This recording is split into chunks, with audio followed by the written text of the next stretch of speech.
best entertainment on the earth. Tune in for Comics with Perch. Hey everybody, this is Perch, and hey, I'm back here with Ryan. It's been a while. 2022, we're back. We're back. Feels like deja vu for a minute, like we've said this before.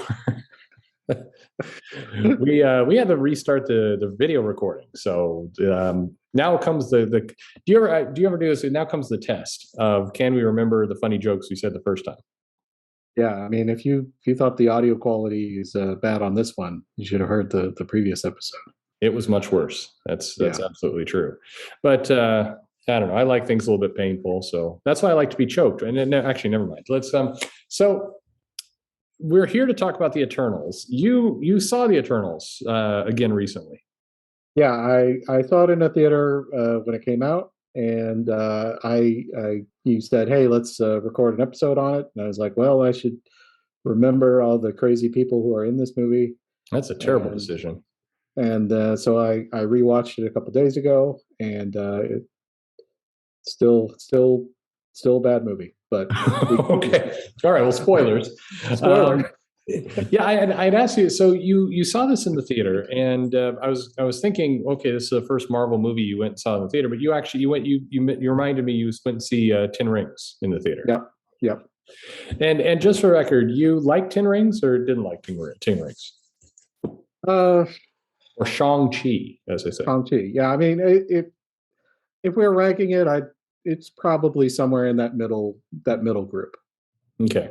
Yeah. Where it's like there are parts of it I can rewatch that are kind of fun, but I'm not entirely sure where it fits, in this post-Endgame world. So it feels like almost all the Marvel movies are in that middle group. Yeah. That's a really crowded middle group of right.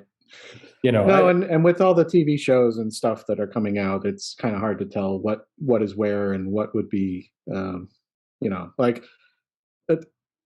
This is one of the questions I have about Eternals: is would this movie have been better as like a 10-hour thing?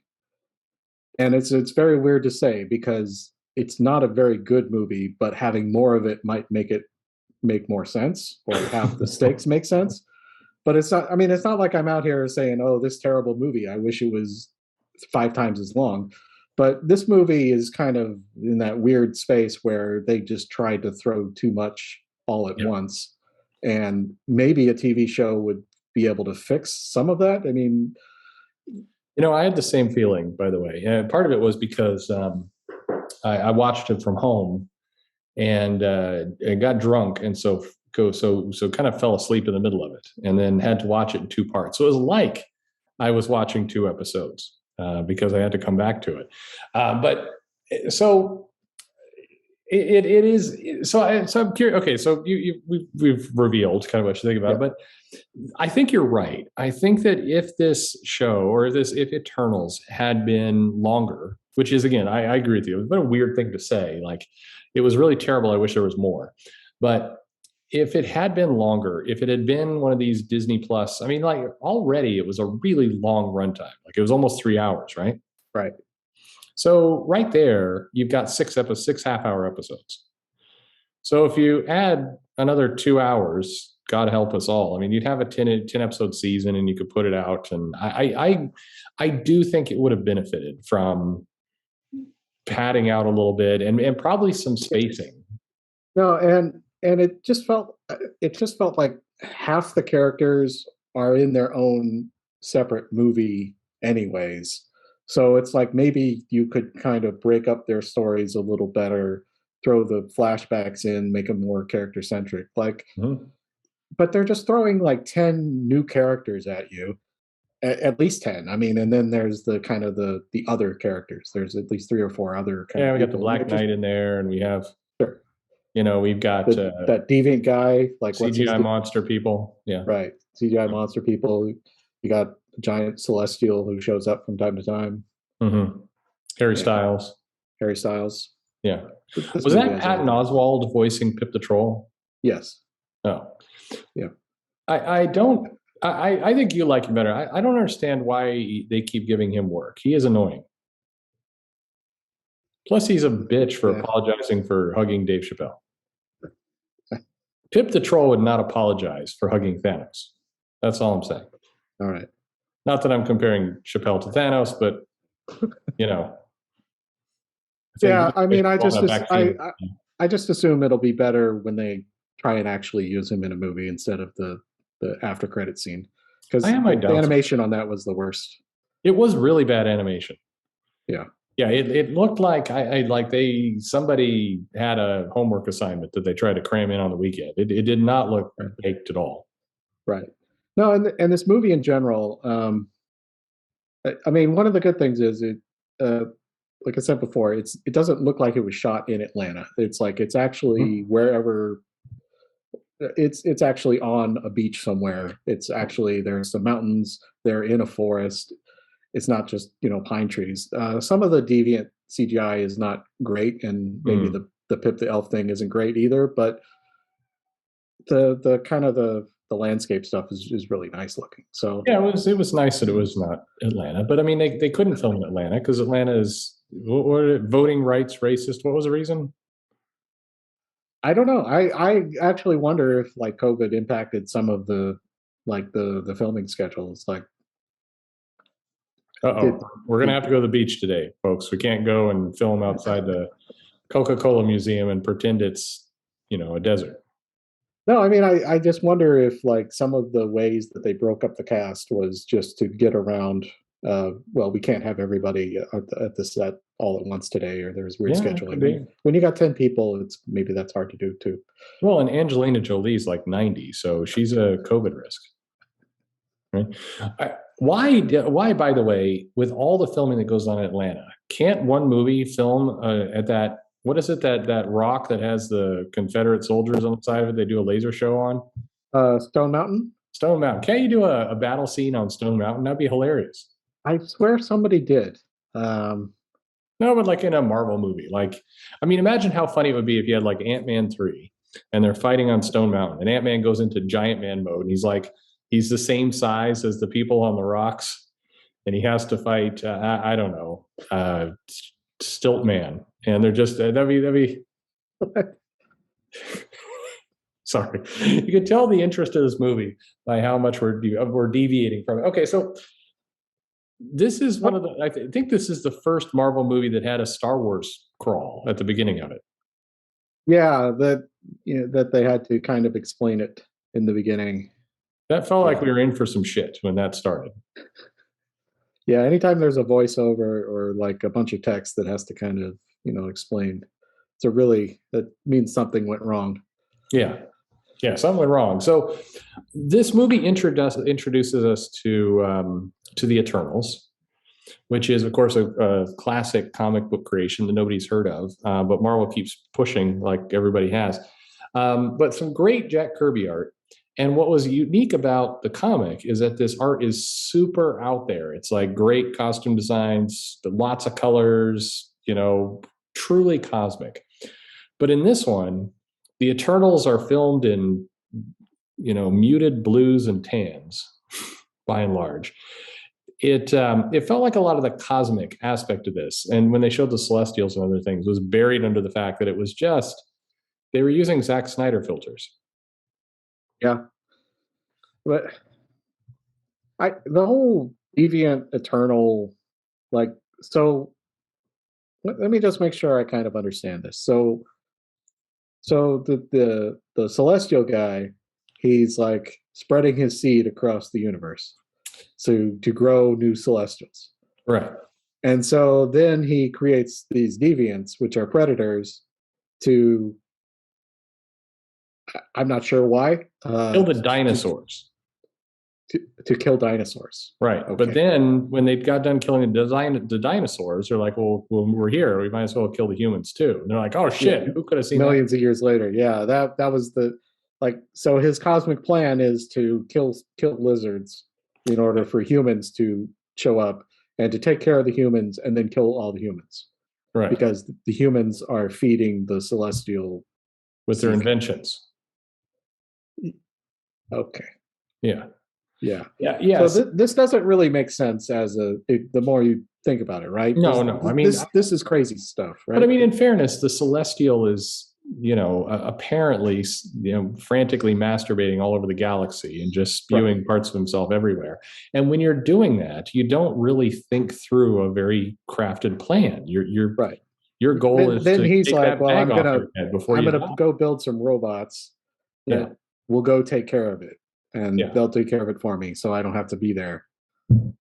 I do think it's weird that you have the power to basically jizz yourself into a planet, but then you need to create some tube monsters to go and kill off dinosaurs. Like what? Like you couldn't have taken care of like what? Why'd I you feel let like he could have just squashed them. He could have just picked them up with his hand Yeah. or something and just smashed the continent.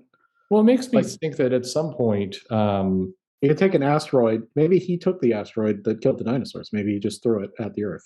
I think that would have been a good plan. But I mean,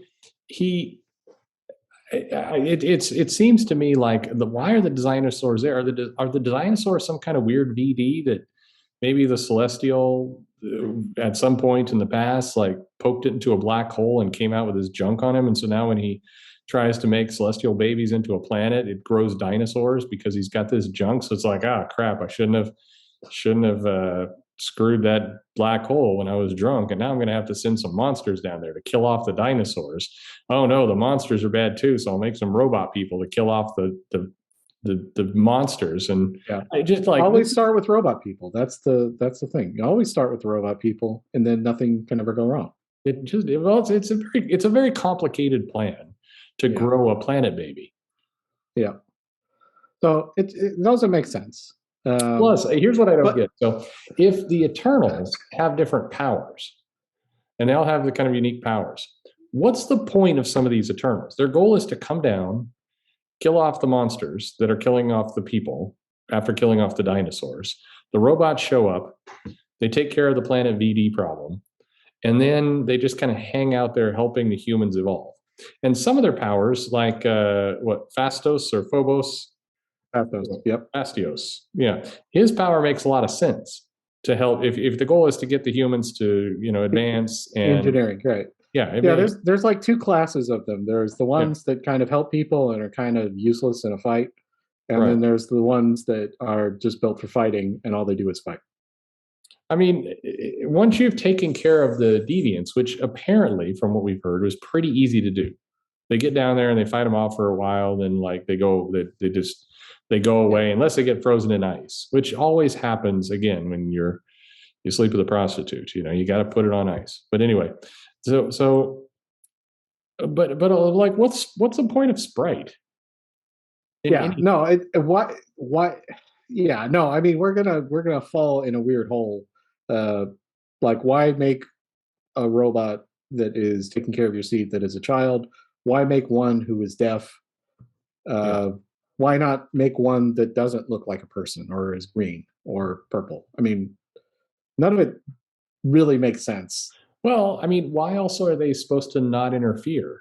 So again, this is another one where it's like, well, we can't interfere unless it's deviant business. Well, okay, but if Thanos comes down and just F's up the planet, then the Celestial dies. I mean, if your goal is to grow your Celestial seed into a baby, then you'd think you do want to actually defend that planet from, like, let's say, Star-Lord gets super hammered, right? And then he goes and steals something from those gold chicks in the second movie, but he leads them to Earth because he's hungry. But when he parks, all the gold people show up and just blow the shit out of the Earth. And then the Eternals are standing there going, oh man, now what? Yeah, I wish we could have done something about that. Yeah, now the seed was stillborn. No, but I think the movie could have been interesting because there is something about it could have been. Yeah. No, there's something about that where the robots are realizing that their true nature is to ultimately, destroy all of humanity, and they decide. Some of them decide, let's go through with that, and then some of them decide, hey, let's not do that. Yeah, I agree. I mean, that could have been more interesting, but I feel like that just kind of said, well, now we're doing this. And I mean, so often this movie is like just dumping exposition on you, where just everything out of Salma Hayek's mouth is just garbage. It's just blah blah blah blah, and it's just, why didn't we, help, when Thanos showed up? Well, because we can't, and people just accept whatever they say as the answer, and then the movie just moves on, and it's just, I don't know. This movie is very weird about how it just dumps a lot of information on you, and then you just kind of have to accept it. Yeah, I agree. No, I mean it's very strange how it just when they run out of plot to move forward, they have two choices: either a flashback to give you information or current time to give you information. And so a lot of stuff gets just lost. Like the movie begins, you get a lot of exposition, you get a little bit of history lesson, and then it's modern time, and they introduce you to Jon Snow, and Jon Snow is horny for Sersi, and but then quickly the tube monster shows up. We get the child who's not a child, and then Jon Snow disappears for 2 hours of the movie. Yeah. I mean, everybody watched Game of Thrones. Like, Jon Snow is way, way more interesting than the Stark kid. Yeah. The Stark kid sucked. Well, there's a little bit of a pass. I mean, I think Ikaris is supposed to suck in this film. He is Sure. one of the bad guys. So it's like, He sucked in Game of Thrones. There's something to like just dispatching him in this movie and then keeping Jon Snow around for future movies. Yeah. With Blade or whatever. But yeah, I don't know. What let's go through the Eternal. Let's figure out who. Sure. I don't know. We got Sersi. Do we want to rank them? We want to rank them as like. So Sersi can turn buses into butterflies and dirt into flowers. She can turn things into other things. Right. Not always useful things, but then later we learn she can do useful things. Right. She also seems just kind of horny for whoever's around. Yeah, I mean, she's kind of the she's the main character of this film. It follows her around. She's the one with feelings and that sort of thing. Which is interesting because she doesn't really have a personality. Yeah, it is kind of a flaw. That is very true. Like, that character really has nothing going on. Okay, so you have Sersi. Then we talked about, you have Ikaris there. Ikaris, he can fly around. He's Superman, and they do drop a Superman reference in this movie. And a Batman reference, I believe. Yep. And it's weird that those comics exist in the Marvel world. It is, and it's also interesting because I think the Eternals felt a lot more like a DC movie than a Marvel movie in many ways. Yeah. That kind of gods versus, Yeah, and just a shit ton of exposition instead of like reasonable plot. So we had Ikaris, and I do think you could see the heel turn coming a mile away from his character. But I mean, it wasn't bad. I still, I mean, he's fulfilling his purpose. And then you had Sprite. Yep. So Sprite is a curious one because I feel like they wanted to tell kind of the tragic story of a kid who could never grow up and really wants to get to puberty.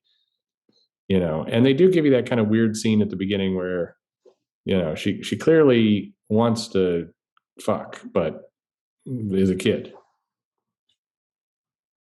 Yeah, no, and she gets kind of the Pinocchio story where she gets turned into a real person.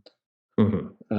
And then has to go to school like a bitch. You've been living for thousands of years, but it's time to go to school because reasons. Yeah, no, it's why would you make an Eternal that is a child?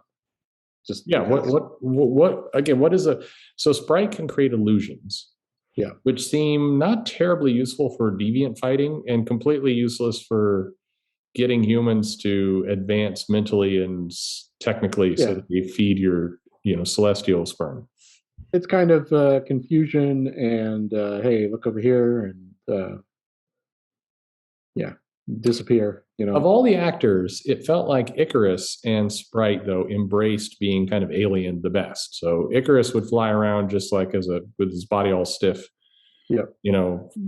vertical, kind of weird, and Sprite would walk around with her hands like Sprite looked weird.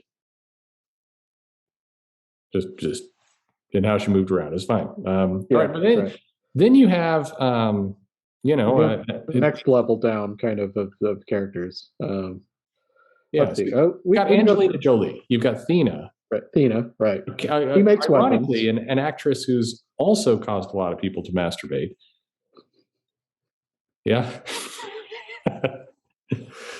I He's could still make looking. you laugh, man. He's weird looking. I don't know. But she's the one who I think is kind of in a different movie because she's got this uh, what they call the Mad Weary, where she remembers previous planets that she's destroyed, and Yeah.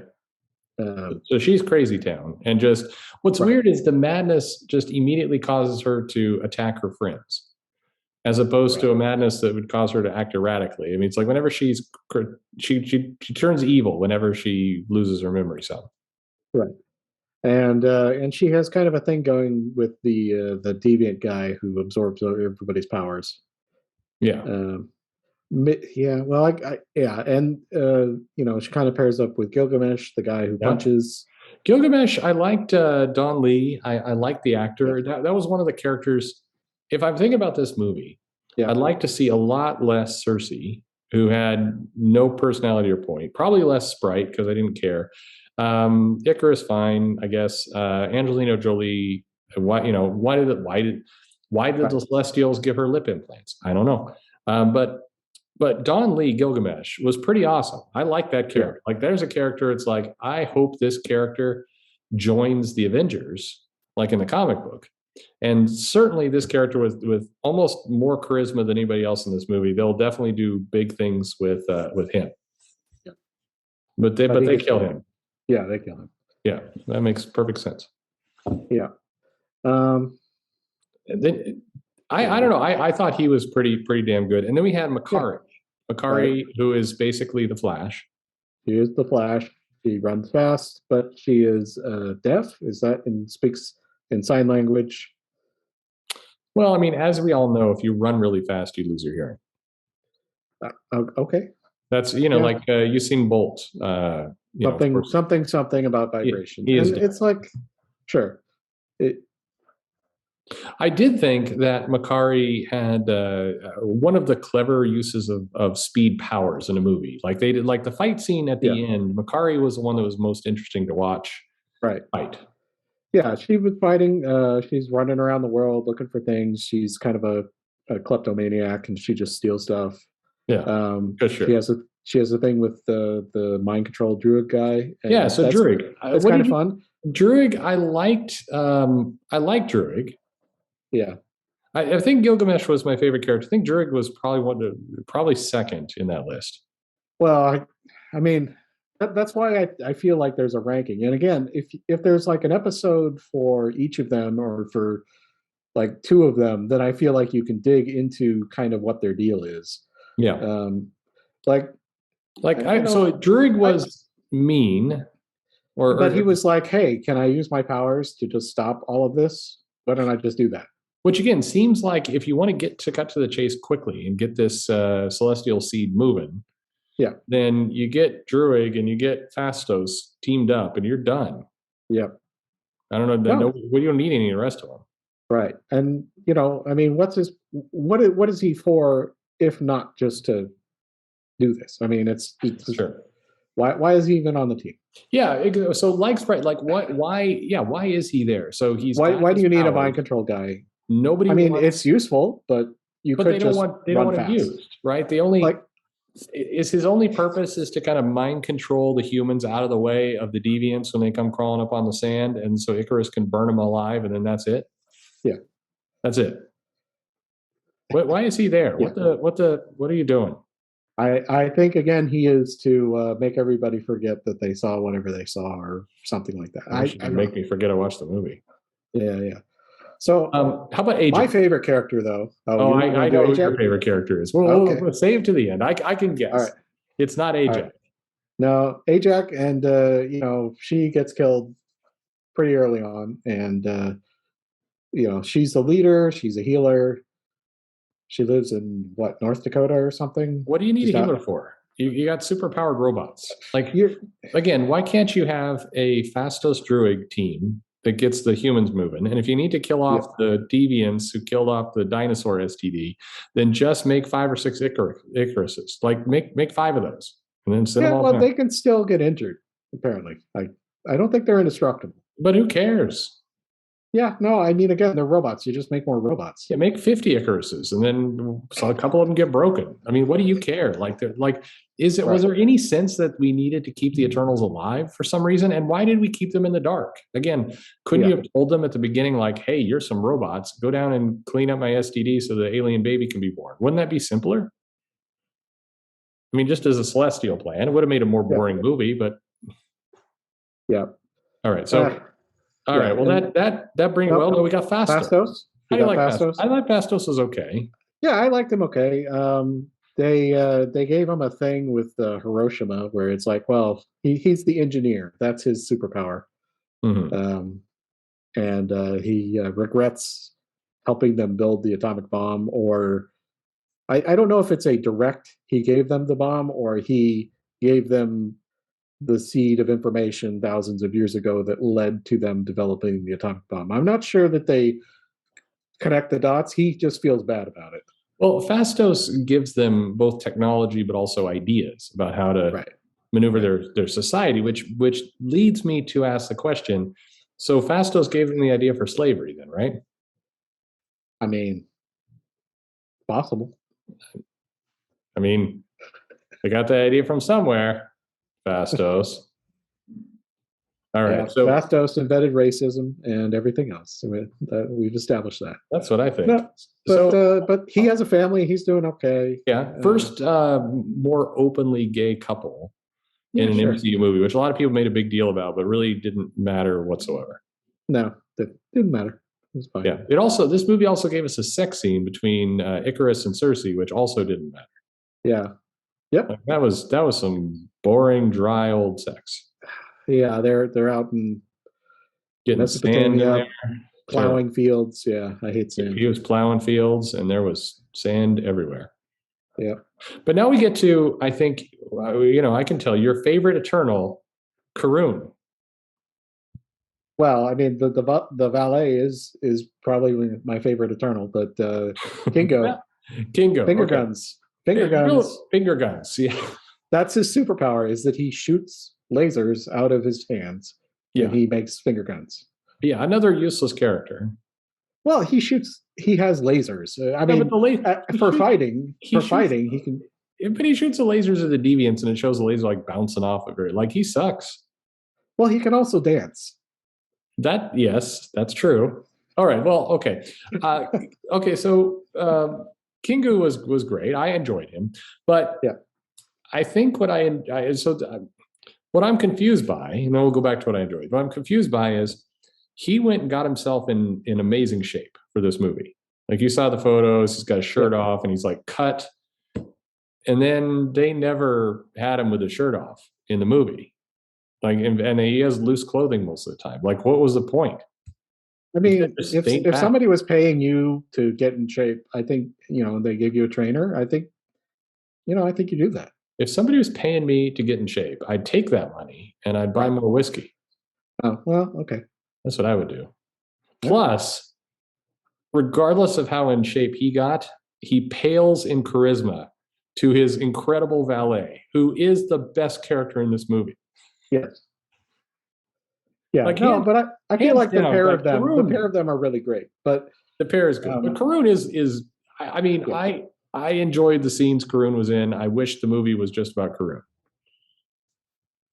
Like, I could have. Well, in a way, he was the stand-in for humanity, and in a way, all of us. Yeah, he was all of us.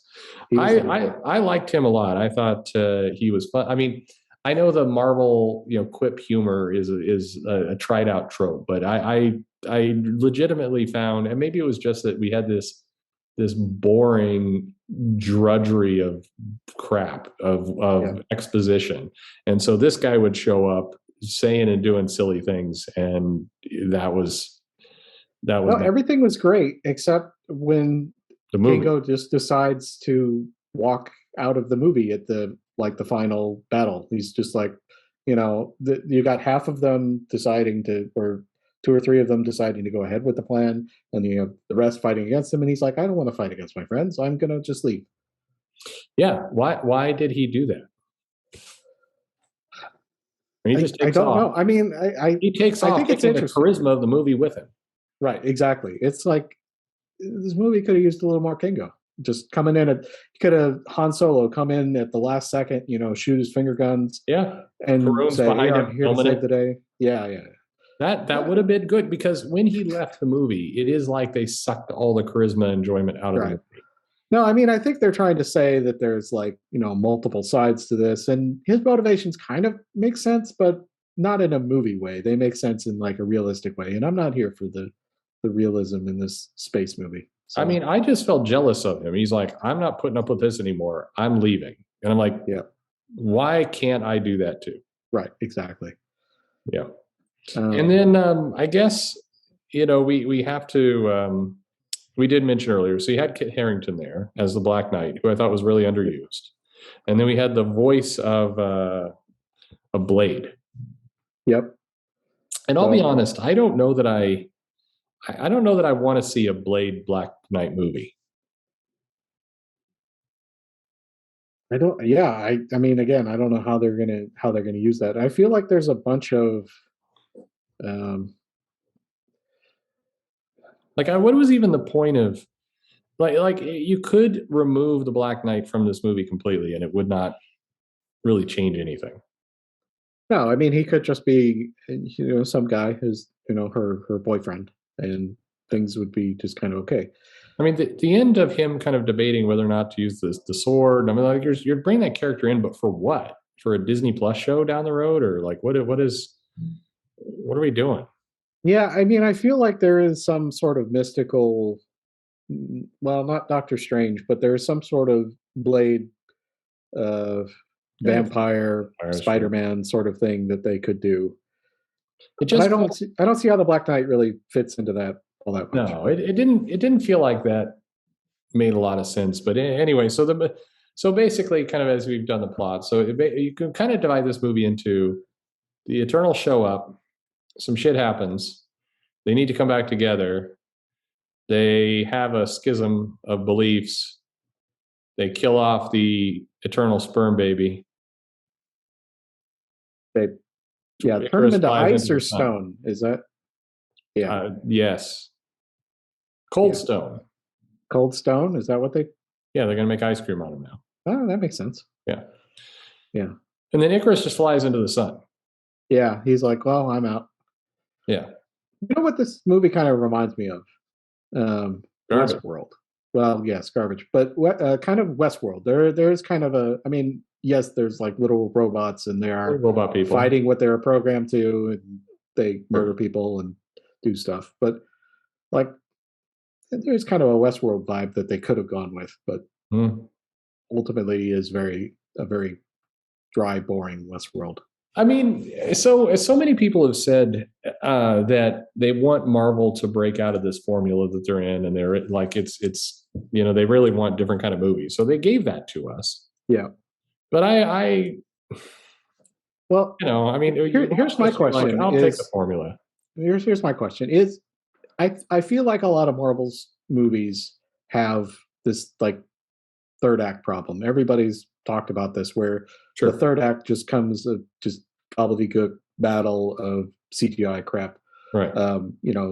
Endgame, Black Panther, even the good ones still kind of have like 10 minutes of just people punching each other. And this movie, while it did have a fight, it was a fight between the people who we saw throughout this movie. It's not I mean, with the exception of the Deviant, who's again, I think he's the Deviant also movie. I think could have been cut from this movie.